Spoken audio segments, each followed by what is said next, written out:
Tells yourself of what's been happening, given that you're engaged and involved in wanting to take a boat across. Do you have any more details than what we've been reporting today? No, we haven't any more details, and one of the reasons for that is that the people on the Marmara have not been able to put their case, not been able to put their point of view, explain what happened to them.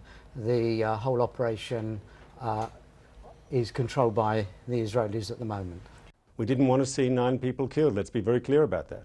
But as to our right to enforce the naval blockade, to prevent the smuggling of illicit weapons into the Gaza Strip, we have a right to protect our people.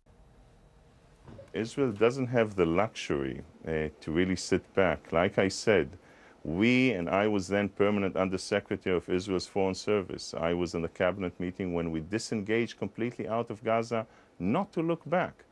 We went out of Gaza. Hamas rules Gaza. Hamas doesn't recognize Israel's right to exist. It's waging war against Israel. Well, I am looking for a confrontation with an Israeli peacemaker that can tell us that doing a siege on Gaza for the last 3 years, this draconian siege on the 1.5 million Palestinians, is only strengthening the extremists in Palestine and the extremists in Israel. We are convinced and support an Israeli investigation, as I called for in my statement earlier, and have every confidence that Israel can conduct credible and impartial and transparent, prompt investigation internally. The last contact I had was a text from her on Saturday saying that the ship that she was on had engine problems, that she probably wasn't going to make the whole action. Then she called my mother, I think, later that day on Saturday to say, in fact, she was going to make it, and I believe was on another ship.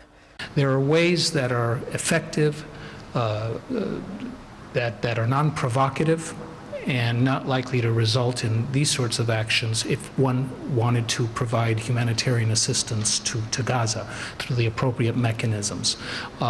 This sort of incident, when you have statements coming from some of the participants in the flotilla suggesting that maybe it was not solely to provide humanitarian assistance, but may have been intended to provoke.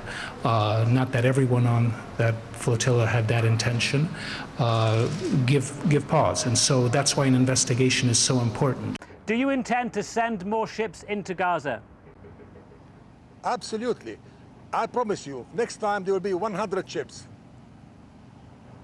OK, Mr. El-Sarraj, thanks very much for your thoughts there from Gaza. That's the defiant position in Gaza, an equally defiant position here in Israel. Finally, or ultimately, what really happened there, soldiers were sent by a government to put an end to illegal action by these vessels. She was on the Mavi Marmara, the one that we've seen in all the pictures and videos of it being attacked. So clearly we were very alarmed when this all unfolded in the early hours of Sunday morning. The first British protester to be deported has been telling his story.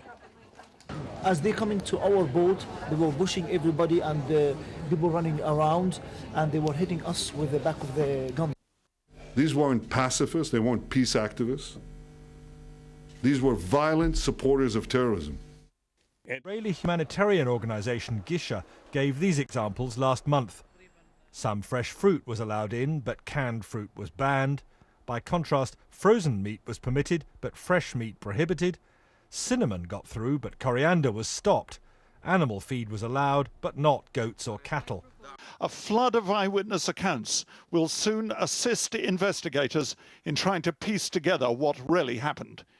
9 people died and several were injured during the Israeli raid. Tonight we hear from one British activist caught up in the violence and chaos.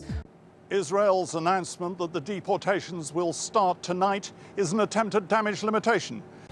Hanin Zoabi was on the Turkish ship when the attack on it took place. She is an Arab member of the Israeli parliament and passionately committed to the Palestinian cause. I felt very, very scared. I was sure that the Israelis will stop and will control the ship. It was for me clear. But I never imagined that there would be dead bodies and that the Israeli army would dare to kill a civilian. These 2 persons died after 10-15 minutes. You saw them die? Yes. Yourself? Yes. They were. We were around them, trying to help them. And after 10 minutes, yeah, I saw them, they died.